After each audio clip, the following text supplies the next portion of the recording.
Okay,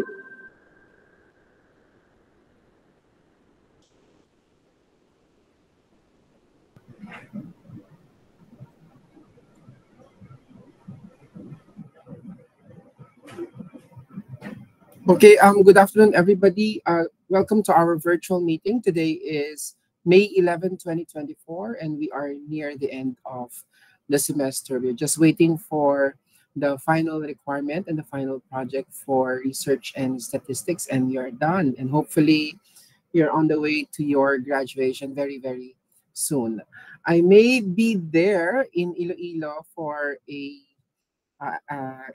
a speaking engagement with the university. I was invited by the HR management office to speak about basic research seminar and workshop for all employees, both academic and non-academic. So that's my schedule. I think by the end of June, I am going to send you an invitation so that you can enter the premises, even if it is, I think it is going to be for USA or San Agustin employees. How's everything? Everything is okay? You can hear me, correct? Yes, sir. All right. So before we proceed, ayun na naman si Echo. Let's put ourselves in the holy presence of the Lord. For the Catholics, we may do the sign of the cross in the name of the Father, the Son, and the Holy Spirit. Amen. Dear Heavenly Father, we thank you for gathering us all today in this important endeavor. We ask that you bestow your guidance and blessing upon each attendee. May we honor one another by keeping an open mind. May we voice our truth and listen with an open heart. Bless everyone present today, that each may be able to share his or her contributions and gifts.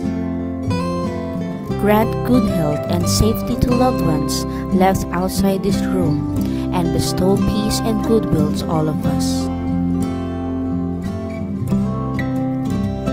We ask for your wisdom and grace to use our talents for the betterment of others. May the various activities related to this day be a success through your intervention. With gratitude, we offer this prayer in your name. Amen.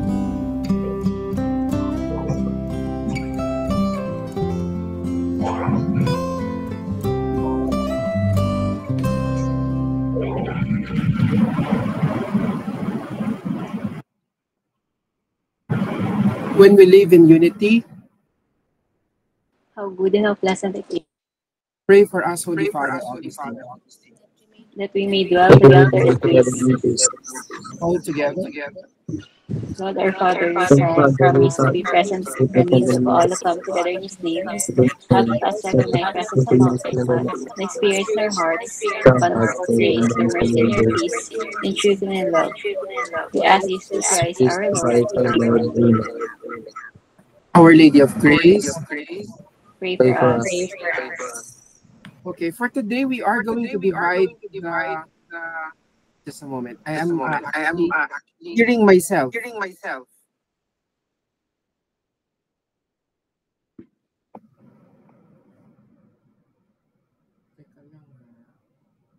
Okay, can you please mute your microphone?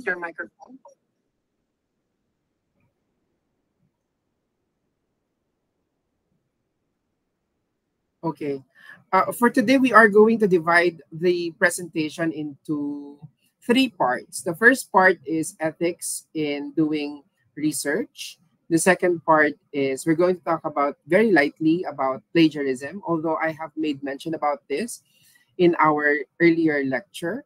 And lastly, the APA 7th edition format, although we are going to have that very lightly as well, because the publication itself, or the manual in using the 7th edition of APA research writing or research style of writing is quite heavy.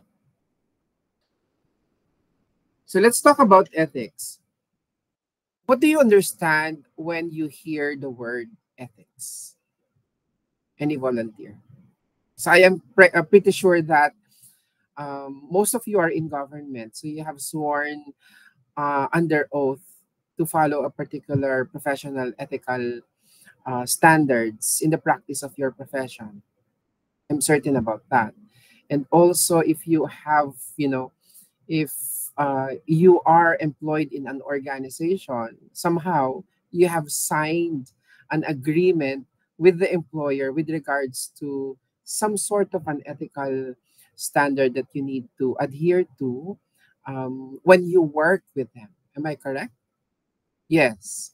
So, what do you understand about ethics? Anyone?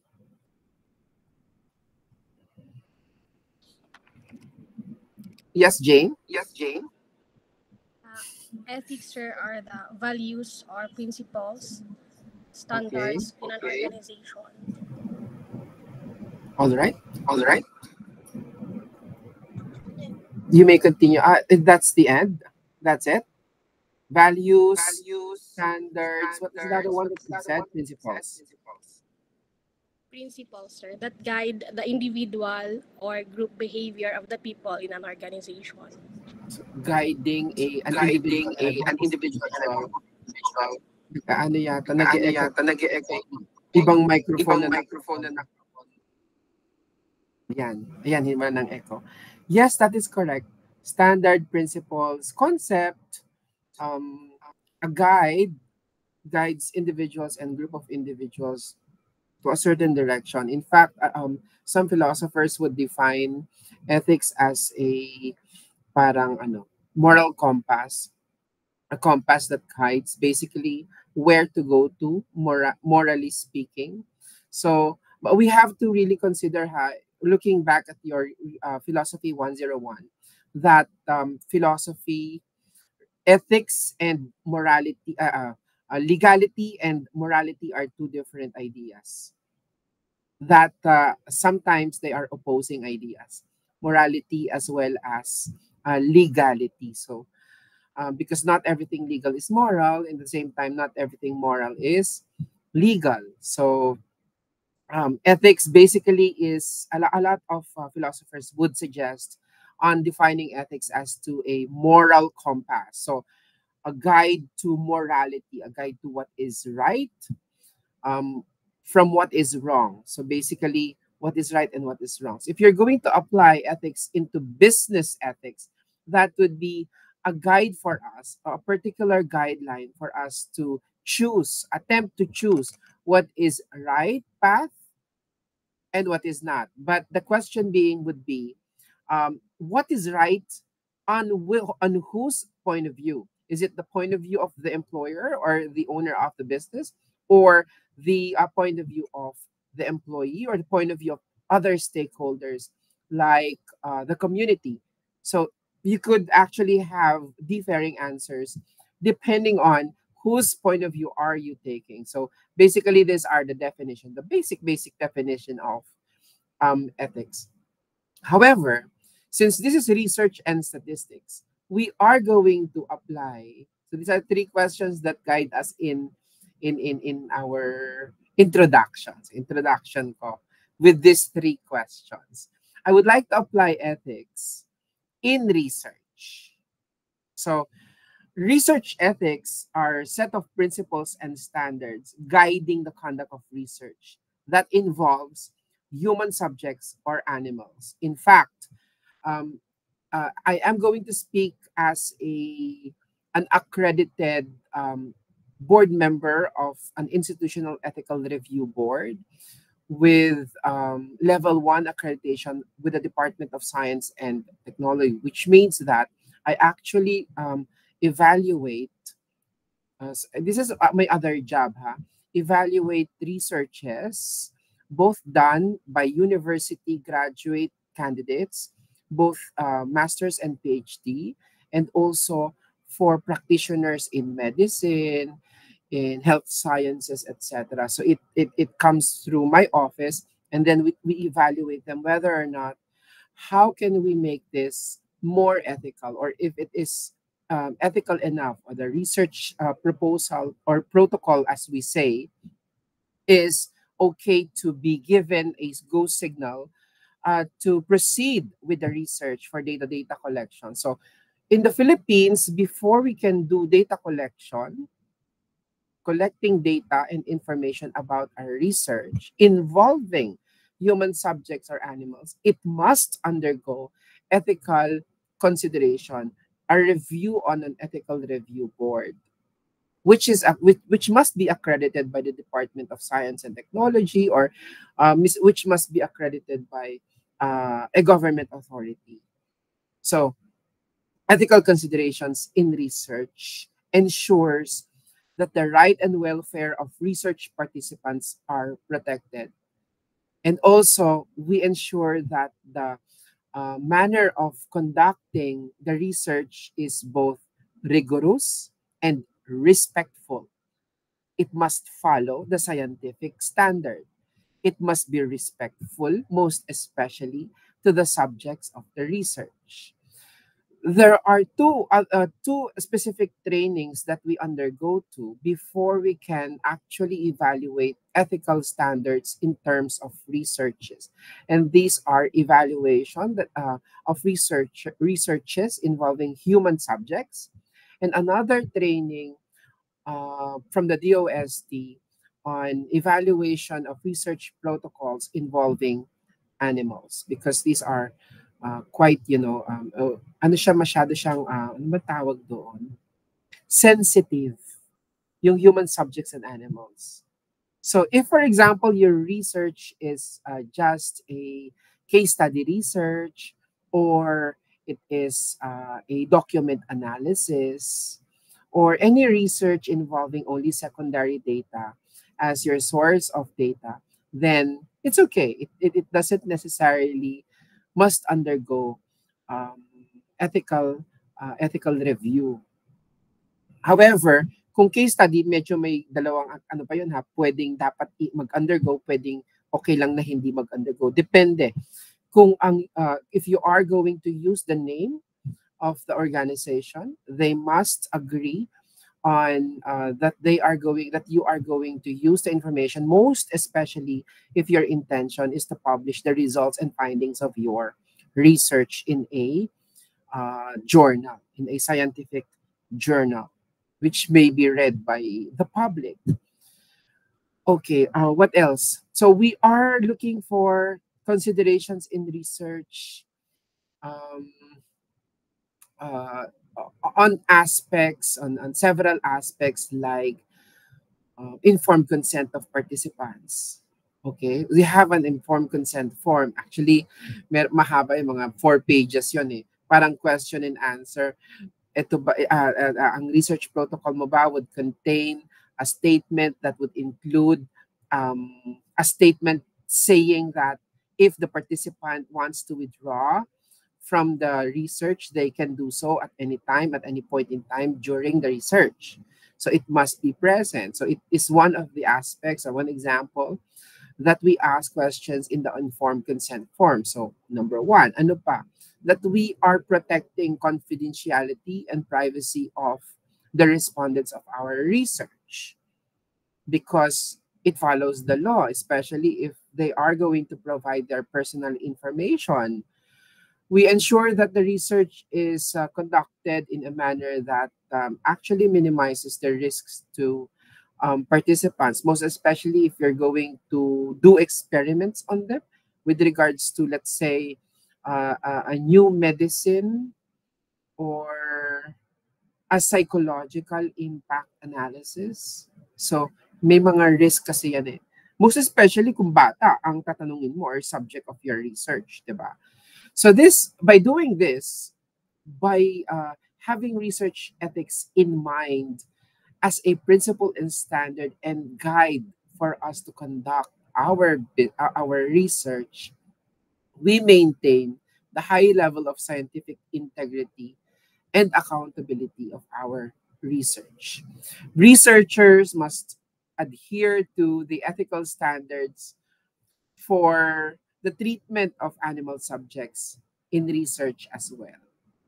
So we have specific. I'm not into that. I'm not well trained in terms of the evaluation of research protocols involving animal subjects, but I am pretty sure that it is very much rigorous and in equally rigorous with that of the evaluation of research protocols for human subjects. Okay, I said research protocol because we call research protocol when it is being submitted to research ethical evaluation. You have any question with this slide? None, sir. No, sir. Okay. All right. Adherence to ethical principles in research is not only important for protecting the rights and welfare of research participants and animals, but also for maintaining the integrity and credibility of the scientific research as a whole.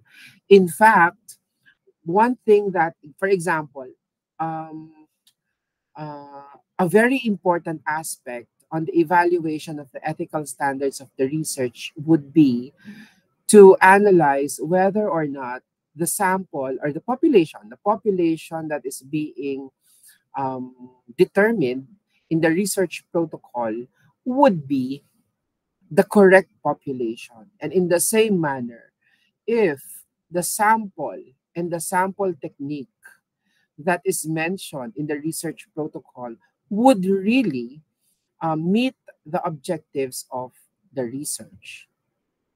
So that's one. That's a maintaining the credibility of the scientific research as a whole.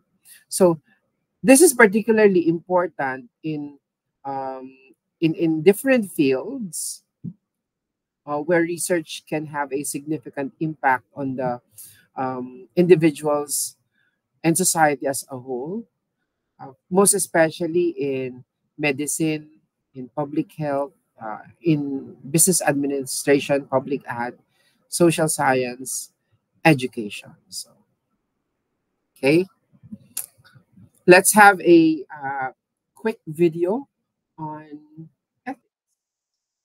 Short lang naman.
Okay, am I still audible? Yes, sir. Yes, sir. So, that's the introduction for what ethics is, what is ethics in research, and what are some of the examples on the application of research, and what basically we're going to talk more about the ethical review board, the institutional ethical review board later on. But you have had examples of how we do it in the review board on how we evaluate research protocols or research proposals. Research protocol would be, just to clarify, are the first 3 chapters of your research using the APA 7th edition format of research writing. So there are quite a few lang naman for ethical research on the approaches of ethics in research ethics. The first one is deontological approach or deontology.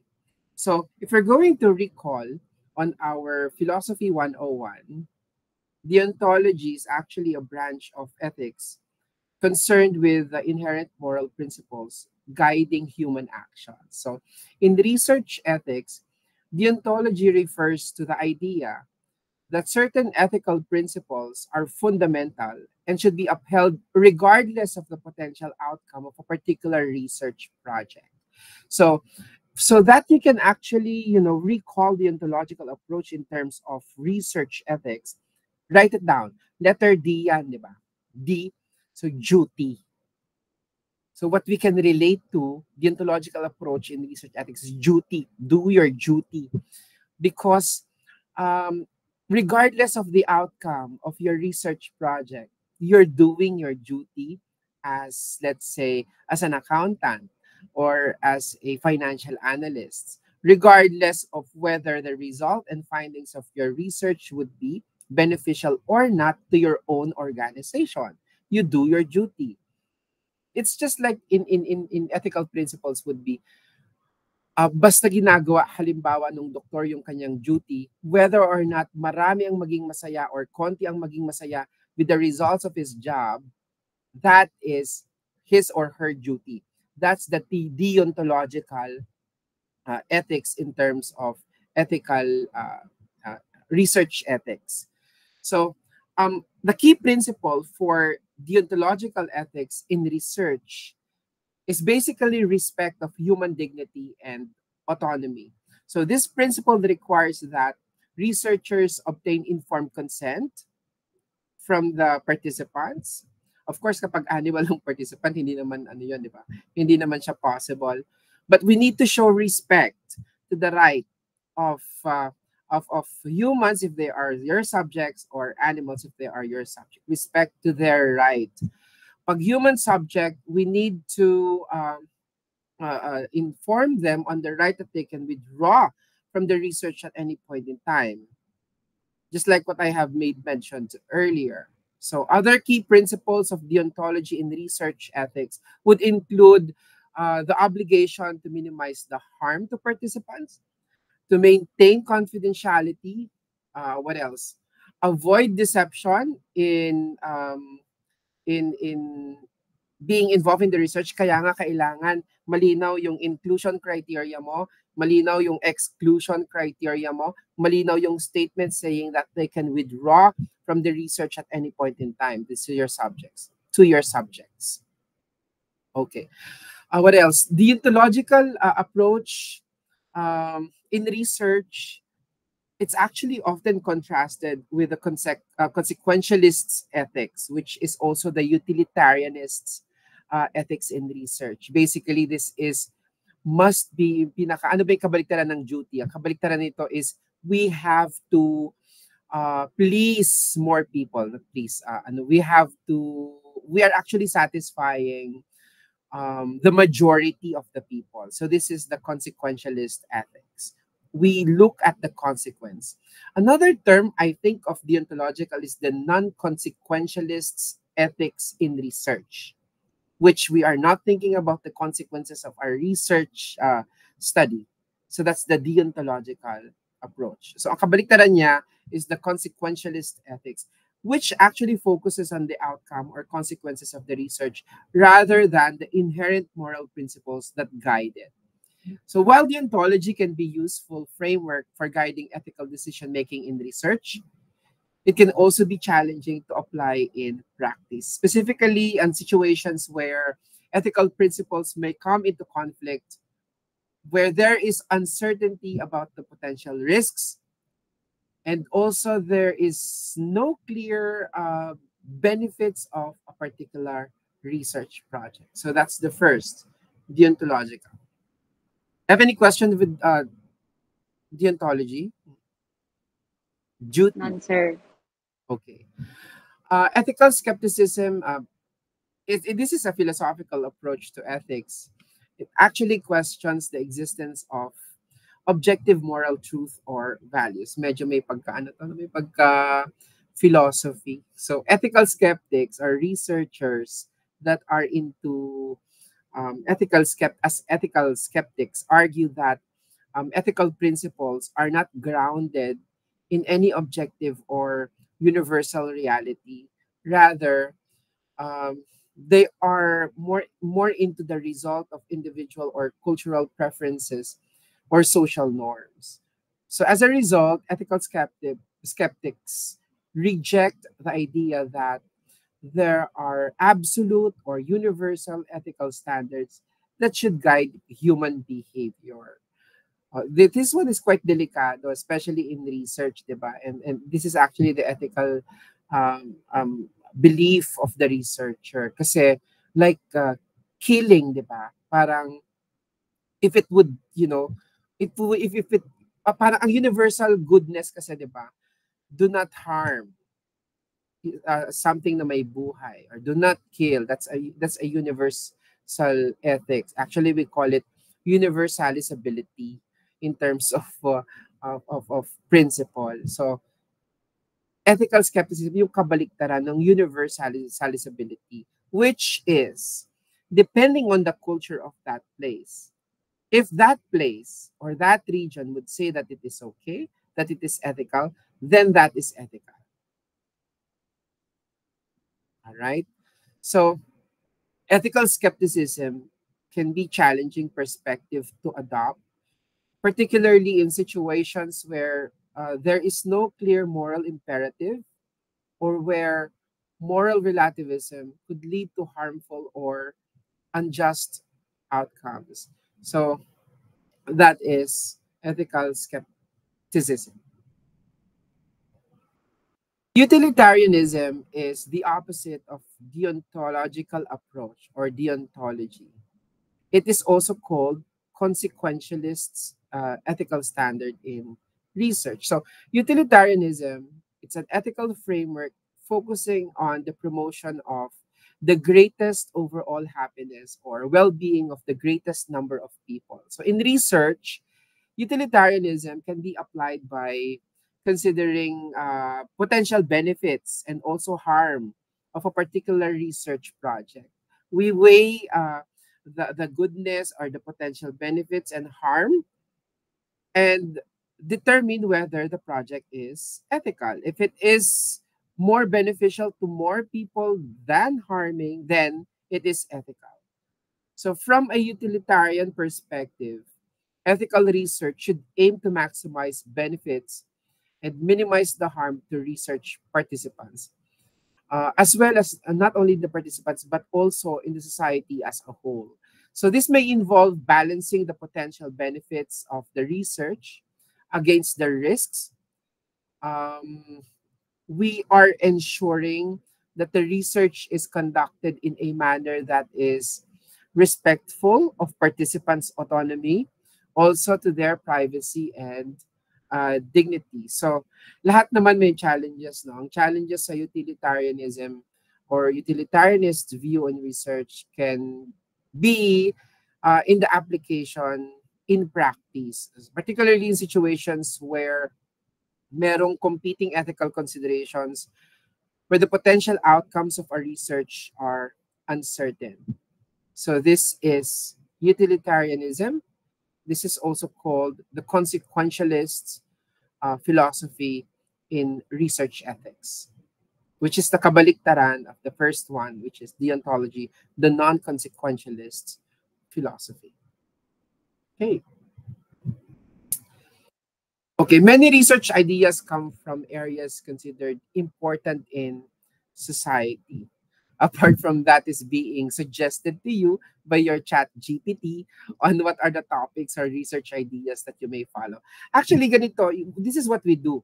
when we are beginning our research, we actually, if you're going to follow the Zoom lens approach, the global need now is for us to be able to meet with the Sustainable Development Goals or SDGs as being determined by the United Nations. Lahat ng mga bansang kasapi nag-agree on these are the SDGs or the Sustainable Development Goals. After that, look at our country. So what is the ASEAN muna? What are the research goals of the ASEAN? And what are the research goals of the Philippines? So we have I forgot the name of the research goal of the Philippines. Bayanihan 2030, if I remember it correctly. They have named it kasi naguluhan na ako kasi parang walang very clear research research agenda for Bongbong Marcos. But there is a research agenda na itinutuloy niya na sinimulan ni former President Duterte. So these are platforms where we can have research ideas from, apart from also the research agenda of our university, which basically is inclined to the SDGs of the United Nations. Syempre, you can actually type in questions as to research ideas, especially in your line of work using ChatGPT or generative AI application, because it's a lot faster. You can just, see whether or not it is in line with the research agendas of our university as well as of our country. Okay. What else? Right?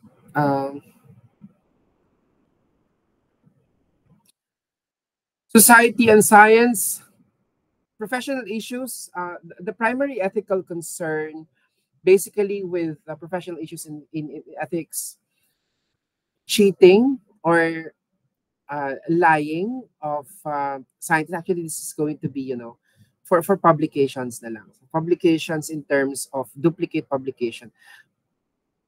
We are going to cite the example of, I think, one of the UST professors yesterday is under investigation, wherein one of his studies is being published in 2 or more. We're not sure about how many publications or journals it is published. So this is an example of unethical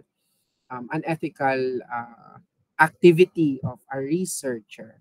Not if, for example, the journal publication would agree that you can actually publish it elsewhere.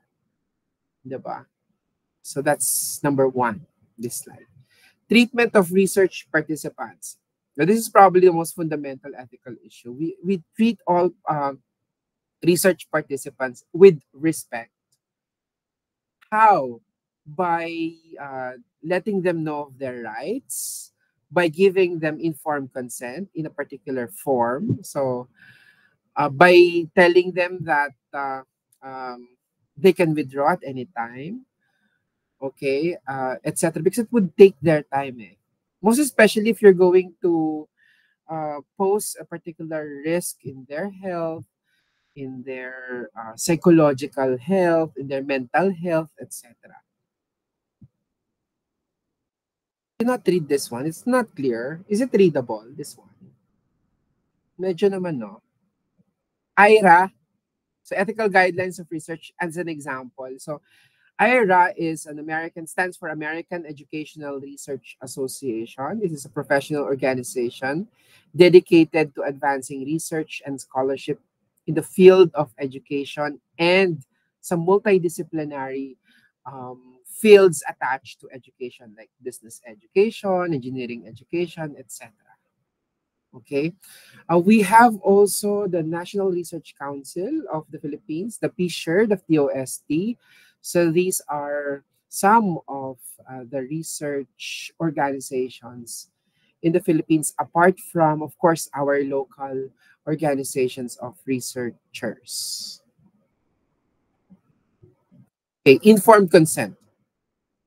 Informed consent is a process of providing research participants information, enabling them to make informed decisions. So whether or not they would like to participate or they are not going to participate in your research. So basically, these are some of the elements. What is the purpose of the research? That's the most important. What is the objective of your research?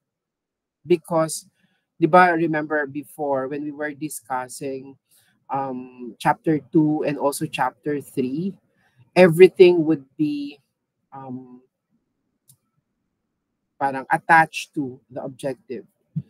Even your literature that you're reviewing must speak or must be related to your objectives, your methodology, your research philosophy, your research methodology, your research strategy, how you're going to determine the population, the sampling techniques, the statistical analysis and application must always be in line with or in alignment with your research objective. So that's number one. You state the purpose of your research. And if you can, state the benefits of your research so that medyo ma-entice naman siya. If it's not for his or her own good, then it can be for the benefit of the society.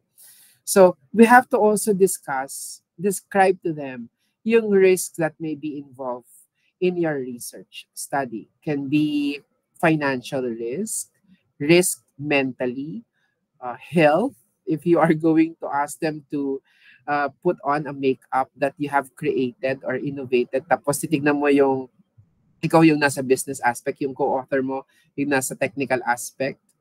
So medyo may risk, may potential risks. Describe potential benefits, I've said that. Describe extent to which results will be kept confidential. So this is important because in my experience, my latest research to be published in Emerald Insights, if you are familiar with that database, ano siya, tinanong kung humingi ba kayo ng, tinanong lang yung paper that would evidence na nag-agree sila to use the name and the financial information of these cooperatives in Mindanao. So they are my subjects, the cooperatives in Mindanao. So I was able to answer them. So it's like, because confidentiality is important in research. It must be part of your informed consent. Ano pa? List of names the participants may contact with any questions that they have. Of course, the NASA research instrument would be your contact details, including your number, your office number, the number of your mentor, the number of your advisor or your co-author, their email addresses, etc. State the participation is voluntary and they are free to withdraw. So I think I have made mention about that already before. So informed consent with minors as research participant. Assent, or so we call, they have to be, given permission by their parents or their their guardians, so you can proceed with the research. So there must be consent from the parents or guardian. Assent must be given, or this must be obtained from minors. They must also agree and would want to participate in your research. Okay? So specifically, they want to, it must explicitly state that they are willing to participate in the research. That's what this assent is all about. Deception. Providing false information to participant about the nature and purpose of the study is deception. So if deception is used, the following are very important. We have to debrief, de-hoax, desensitize. That would only mean that we have to really undergo a process of psychological briefing of the result of your deception, most especially if the subject of your research would involve human, and the more if they are minor subjects. Of course, I have already mentioned freedom to withdraw. They can withdraw at any point in time during the research process. Magkakaroon nga lang ng problema kasi pag nag-withdraw sila, you have to look for another subject that is fitting to your inclusion criteria for the research. And you have to inform the ethical review board about it. I'm not quite sure if our university has been accredited by the department in terms of the review board, but there are universities out there and institutions that are accredited for um, what do you call it, for the evaluation of your research protocol. We have to protect our subjects against mental and physical harm. I think I have made myself clear about this. In terms of economic regulation of research, okay, um, so the issue here is who sponsors the research as well as how much money you actually get. So the ethical duty of the researcher is to get the results published somewhere, as this is what we are actually aiming to, so that a lot of people may be benefited from the results of our research. So we call it dissemination of our research. In fact, one of the things that we look for in your introduction or chapter 1, the last part of chapter 1 would be the answer to the question, how are you going to disseminate the result and findings of your research? And another fact on the dissemination is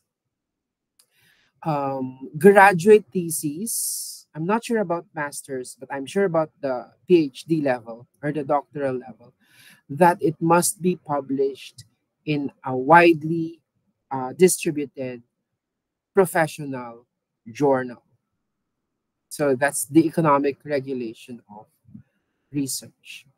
On political regulation of research, historically, governments have had to put serious restrictions on researchers. So, ito yung dito pumapasok yung Nuremberg Code. Ano yung Nuremberg Code?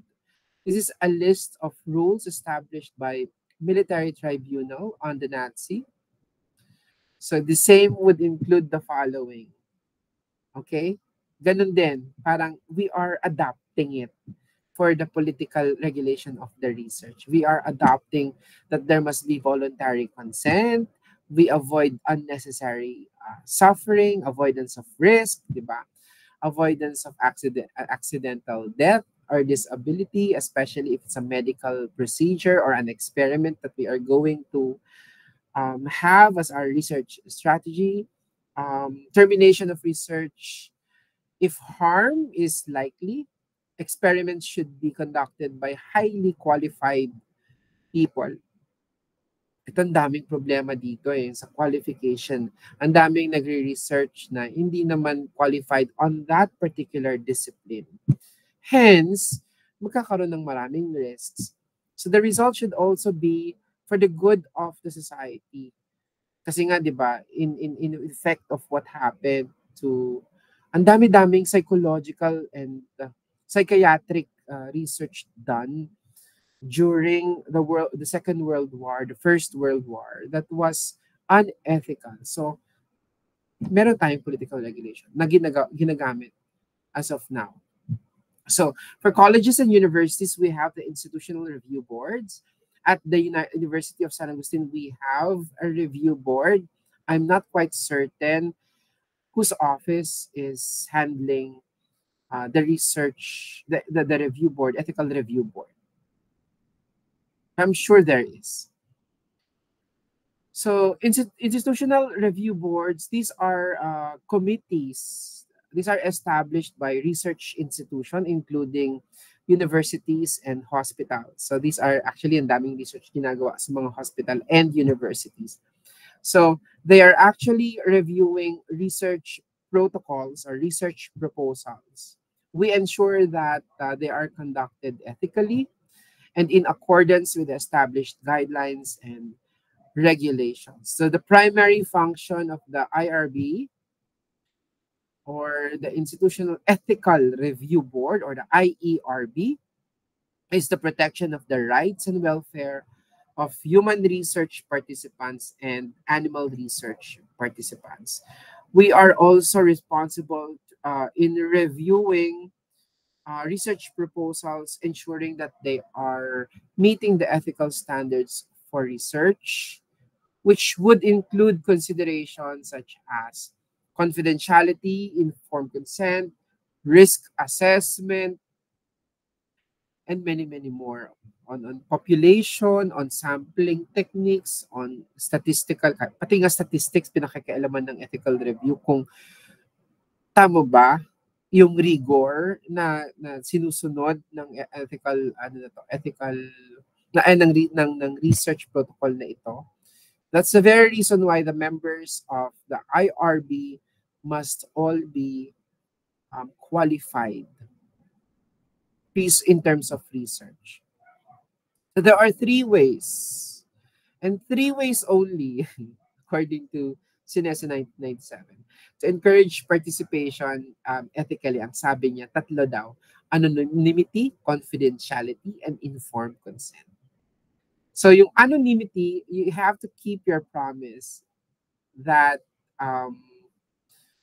you reassure the people that you won't go to the media and then tell them about the information that you collect.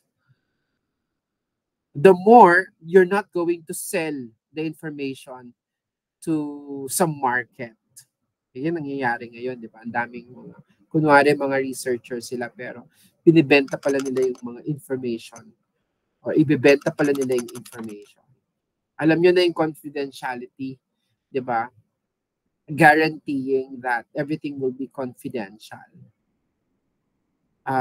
This actually would, include that you are guaranteeing na yung mga identifiable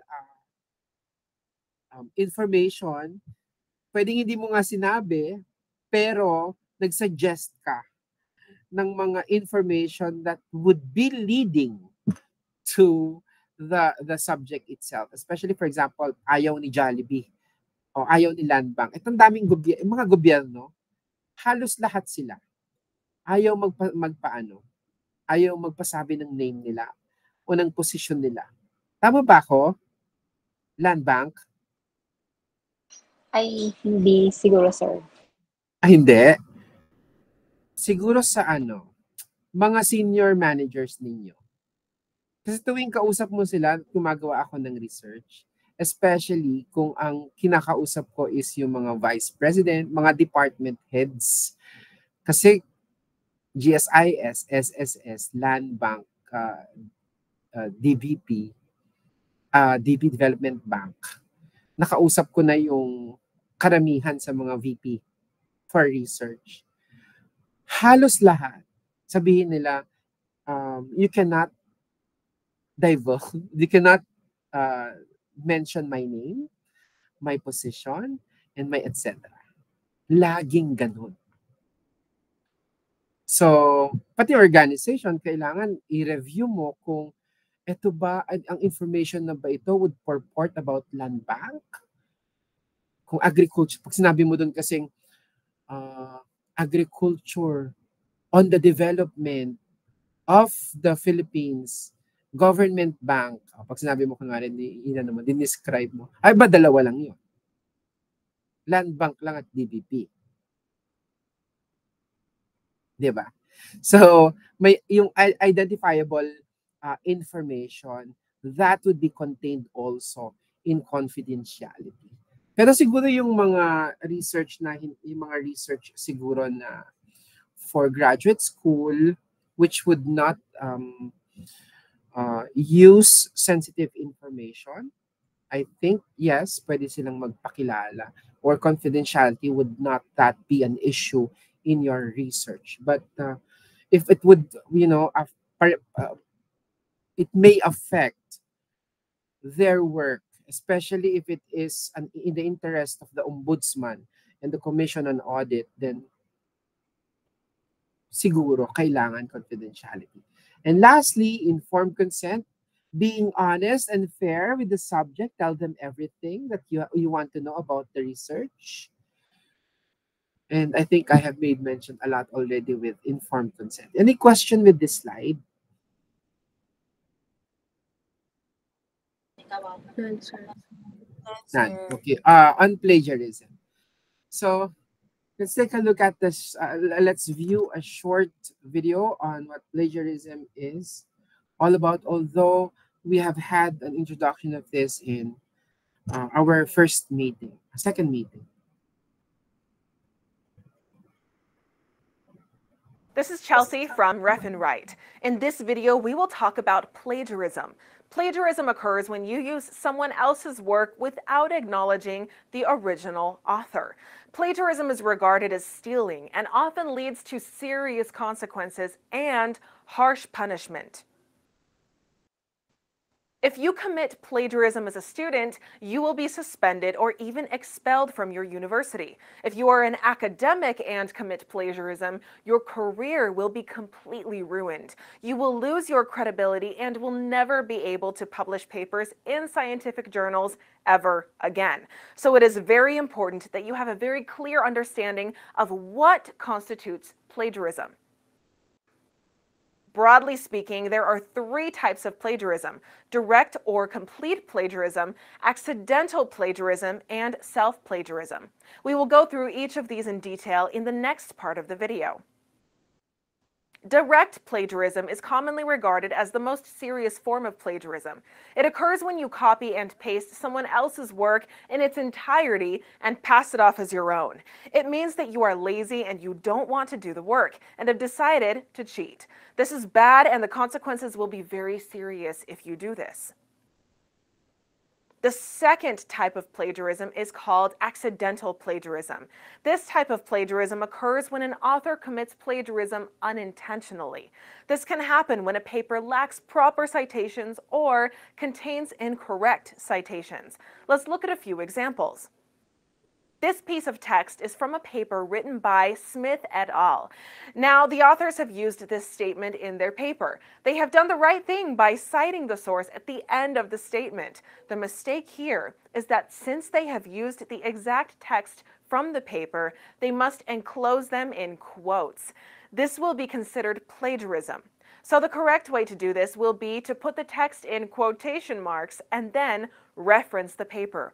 Or you can do something like this. You can say, as Smith et al. State, and then followed by the quote. It is generally not advisable to use a lot of unaltered text from other papers and put them in quotes in your paper. You should only use the exact text from someone else's work if you think it is important to be precise.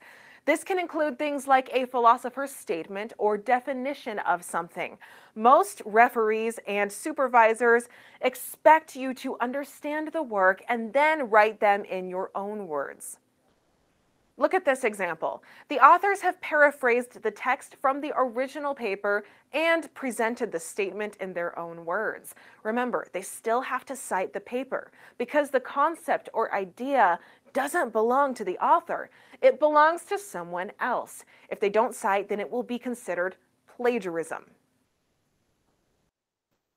The third type of plagiarism is called self-plagiarism. This happens when you use a piece of text from your own published work in a new paper that you are writing. You might ask, what's the problem? It is my work, and why can't I use it again in a different paper? The problem is that once you publish your work, the copyright for the text belongs to the publisher. You cannot use the unaltered text from your old paper in your new paper. You have to paraphrase your text if you want to use the same content in your new paper. This even applies to figures. If you want to reuse a figure from your old paper in your new paper exactly as it is, you have to get permission from the publisher of your old paper. If the publisher does not give you permission, then you should modify it. Another serious type of self-plagiarism is submitting exactly the same paper to multiple journals. You cannot do this. When you submit your paper, you will be signing an agreement that clearly states that the work in question has not been published before and is not under submission at any other journal. If you submit the manuscript to multiple journals, then it is a violation of the ethical standards of publishing.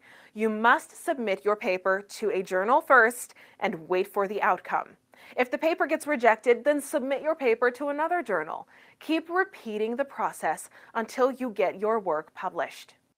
If you are interested in watching the extended version of this training course and learn more about research and academic writing, please visit Our Learning Academy. You can find the link in the description below. If you still haven't... Okay. So basically, research-based writing. And can you hear me? Yes, sir. So there are so many Yes. rules that actually we follow as writers and researchers, particularly for beginners. Perhaps there is an excuse of not being aware, or we don't know what rules to follow. So there are many rules that must be followed in terms of research and proper citations. So we gain basically familiarity of what are these rules by, for example, in this video, also as we move along with the research writing. So the general rule of thumb is that if it is not your idea, then it must be cited. There are different styles of writing research. One good example is what we are having is the APA style 7th edition. We have also the other style, yung Chicago Manual of Style, or the CMOS. We have Harvard, we have MLS, we have and many more. Okay. All right. Plagiarism in research writing. We're using someone else's work, ideas, without attributing it to them or even asking for permission. You know, when I was doing an explanatory research of economics or economic development, I had to write a long letter to the United Nations for them to allow me to use Sustainable Development Goal. Are you familiar with the SDGs? No, sir. UNSDG, Sustainable Development Goal. Meron yan sa mga pag uma-attend kayo ng seminar sa bangko. Kasi ang gobyerno natin, kung titignan mo yung taas ng seminar nila, makikita mo doon yung SDG logo. Sustainable Development Goal logo. Kasi lahat ng mga seminars natin ngayon must be in connection with the SDG. So, yun pa lang sa research ko, I had to ask permission from them, and they had a lot of conditions for me to be able to use the SDG information as well as the logo for the Sustainable Development Goal.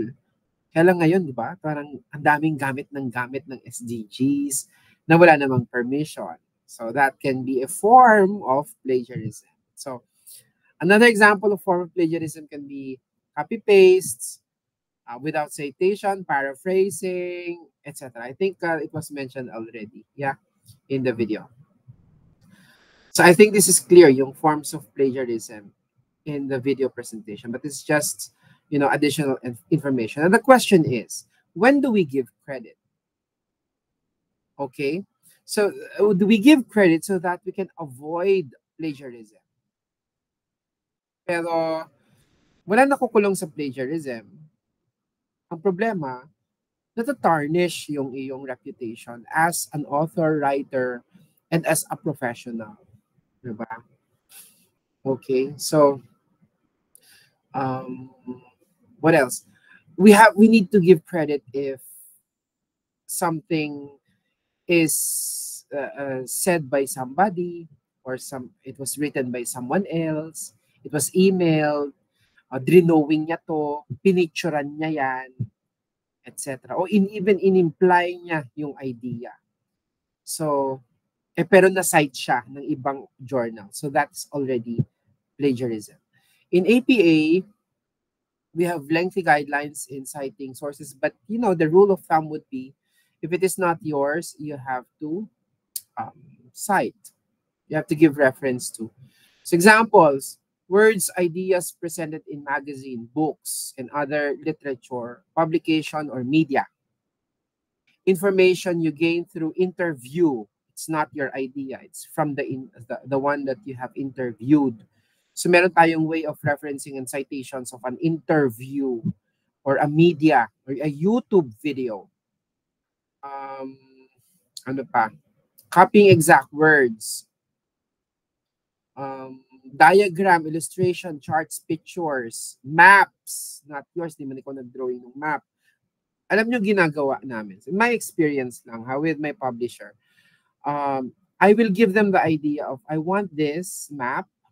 For example, mapa ang gusto ko sa research ko na mai-publish. Mapa ng Iloilo.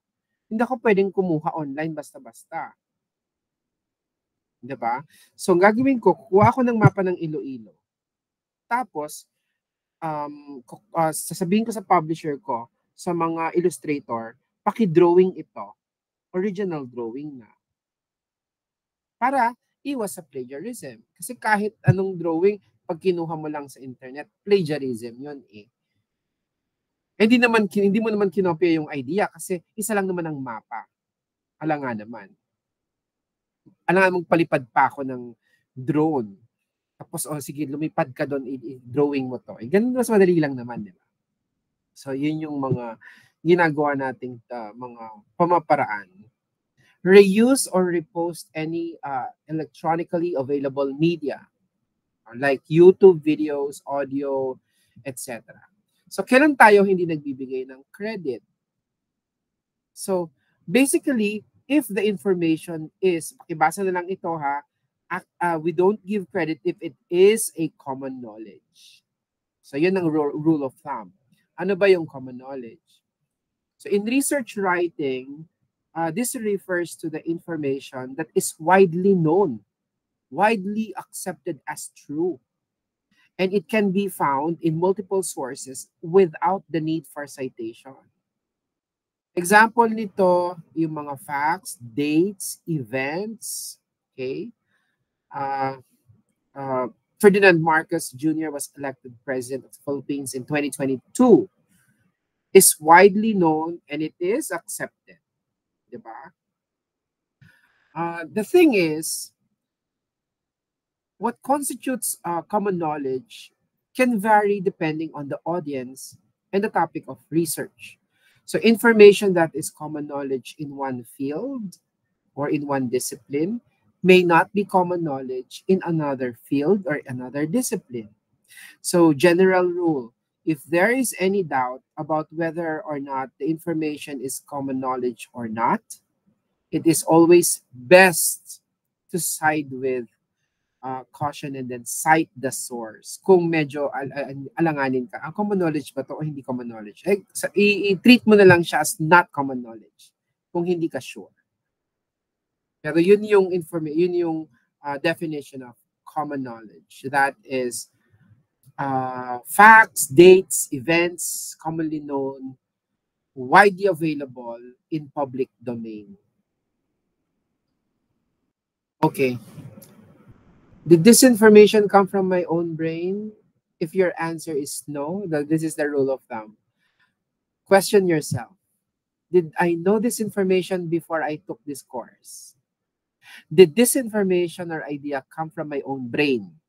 Kung hindi ang sagot mo dun sa dalawang reflective questions na yon, the information is not common knowledge to you. So in these cases, kailangan ng citation, kailangan itong i-reference property. So most students, of course, don't intend to plagiarize. We believe in integrity and academic integrity, most especially in the graduate school. So most realize that citing sources actually builds credibility for the audience. Because in reality, hindi mo naman talaga inisip yan eh. Di ba may nakaisip niyan? Especially if it is a scientific formula, model, not unless nagkaroon ka ng inductive research and you actually came up with your own theory. Di ba? So, plagiarize. Ano yun? Ang pangalan nito? That is your own innovative idea or creative idea. APA style, which is my third part of today. APA style basically is a style of writing. It's a guidelines for academic writing. This is established by the American Psychological Association. We use it at the University of San Agustin. It is commonly used in other universities as well, for business administration, public administration. So the APA style provides a specific formatting and citation rules. It helps us to present our research findings clearly and accurately. So I'm not going to discuss it in detail, but just a few of the information on the APA style. So for example, you're writing an essay. There are 4 major sections of an essay writing in APA style. Yung title page, abstract, main body, and the references. So meron siyang sinusunod na pagination. Apart from titling of your pages. Just like for research papers, for thesis writing and dissertation, we have chapter 1, the introduction, chapter 2, review of related literature, chapter 3, the methodology, chapter 4, results, chapter 5, conclusion and recommendations. So 5, general format. So APA would suggest, actually not suggest, they have the format. No, we also have the IMRAD, if you have heard about that. So it's like a style of writing which would squeeze in all the information of your research kasi more comprehensive yung IMRAD. Introduction, methodology, result, and discussion. Yung IMRAD. Okay? I think you have heard that from Dr. Jeff. You attended this series. He was here in Manila, I think 2 weeks before. Okay. Ano pa, some key features of APA. Are you still there? Can you still hear me? Yes, sir. Yes, sir. All right. Key features lang tayo. APA style include double-spaced, ang pagsusulat. Pero sa atin, masyado na kasi, ang daming pages kasi pag double-spaced eh. Pero ganun na, tandaan nyo na pag APA double-spaced, lagi 12-point ang font, 1 inch margin for all sides. Okay? So yun ang APA. Pero sa atin, hindi naman ako siya masyadong maarte. Ang kailangan ko lang sa APA style, yung referencing and citations. Okay, in-text citations, for example, it would typically include the author's last name and the publication year in parentheses. So that is how we write in-text citation inside the text. Okay, references naman, iba-ibang klase yan. Kunwari, ang literature na ni-review mo ay libro, meron siyang style ng APA. Kung ito'y magazine, may style. Kung ito'y YouTube video, may style. Kung ito ay interview, may style. Tingnan mo na lang yan sa APA. Yun yung may surname, comma, first name, tapos in parentheses, month and year, period, tapos yung name of title of the article, and then tapos period, name of publication, period, retrieved from, etc. Yung mga ganan. Okay, we have the abstract page. It is 150 to 250 words summary. It must be concise. It must be centered. It must be one paragraph. Okay? So yun ang abstract in APA format. The body, APA style, okay, APA style, the first text page is in page 3, because page 1 and page 2 would be your main title page and your abstract. Page 3 would be the start. But that would also depend on the institution. So what is the style of the institution? These are just, suggestive. We have formatting, actual formatting for tables and figures. So, hindi ganun ang itsura niya ng basta-basta lang. Sumusunod tayo sa standard on how we write our tables, how we put titles on our tables, how we put captions on our diagrams. References page, iba-iba, sabi ko nga kanina, depending on where we got it, what the literature are we using. Are there any questions for today? You may open your camera. Any questions about the project, about anything?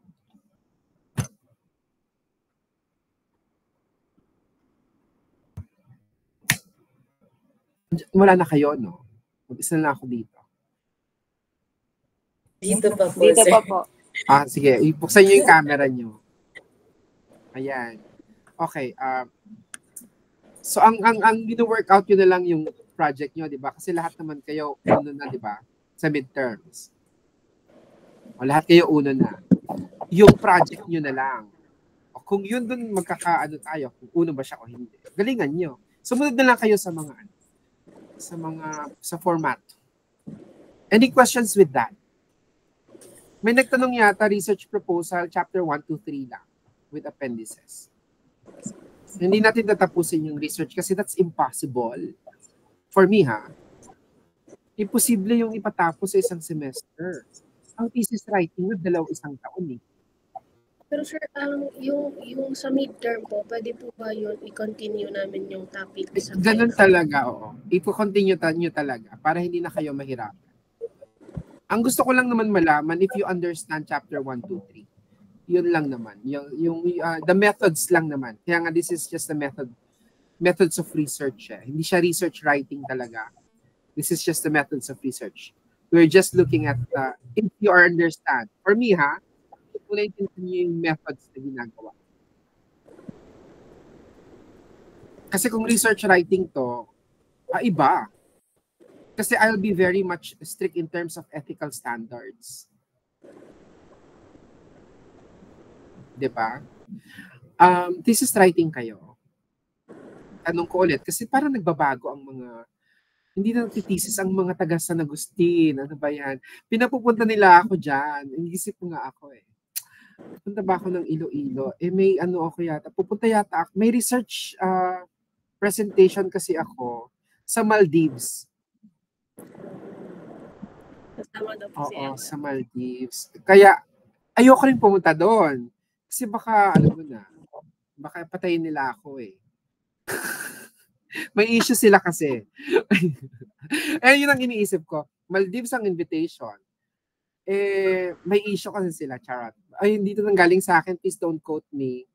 Naka-record pala ito. Hindi ko na lang ilalabas ng recording. I-share ko sana sa kanila. Anyway, ayun. Hindi nga, stop recording ko.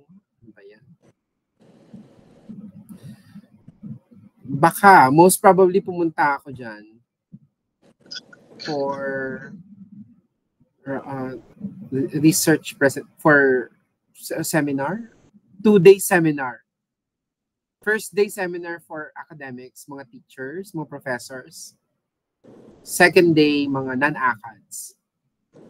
Kasi required na yata sila mag-research din. Pero bakit kayo? Hindi kayo required.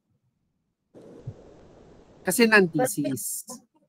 Coming option, like full thesis po ba or parang business plan or business. So anong choice nyo? Ano ba ngayon? Hindi po yung full business plan. Uy, so ito advice ko lang sa inyo, tignan nyo yung re-ranking Yung ano po? Tignan nyo yung re-ranking form. Tignan nyo doon kung may publication. Kung may points ang publication. Kasi kung may points ang publication, go for thesis. Okay. Tignan nyo yung re-ranking nyo. Kasi for sure, meron doon Parang yung di kaya. pag masters ka, di ba? Pag masters ka, pwede kang officer 4, correct?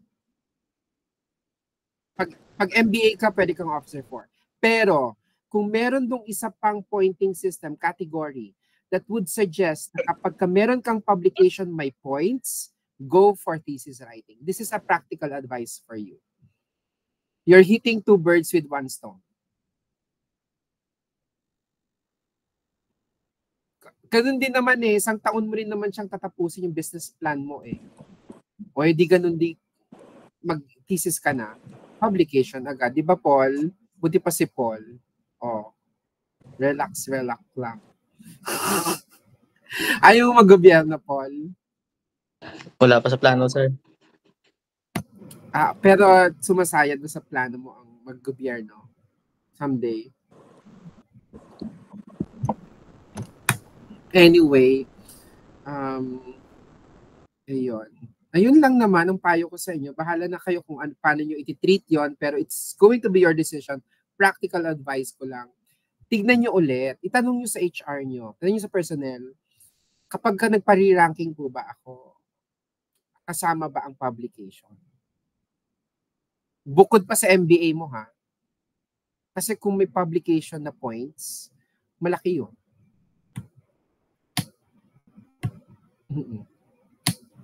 O, diba? Department head. Ano kayo naman? Reach for the stars. Di ba, Paul? Kailangan ng goal mo, president ng land bank. Tapos anong office mo dyan, sa Malate? O, diba? Sa'yo, ang Robinson's Place, Manila. Okay, may tanong kayo sa final requirement. Final requirement na lang naman ang iniintay ko sa inyo. Tapos, next meeting, just do it. O, total naman na-visit na tayo. Nagpunta kanina si Doc. Kailangan ganun. Di ba? Project naman ang ginagawa niyo. May tanong ba sa project o wala naman? Wala pa naman po. Magtanong lang kayo sa messenger, ha? If you have any question, ask sa messenger. Sinasagot ko naman agad. Okay? So if we don't have anything na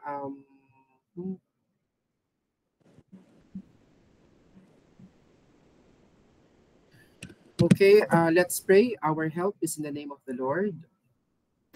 Amen. Let us pray all together. God, the desire of every human heart, moved St. Augustine to seek restlessly for truth and peace. Touch our hearts with his burning desire of wisdom for the word made flesh. We ask this through Christ our Lord. Amen. Our Lady of Grace, Pray Pray for for us. us. for the Catholics, you may do the sign of the cross. In the name of the Father, the Son, the Holy Spirit. Amen. Goodbye for now, and I'll see you in the next virtual meeting. I'm going to announce. Pero next Saturday, no. You just pursue with your project. Goodbye for now, and Thank you, sir. Thank you. ingat kayo lahat.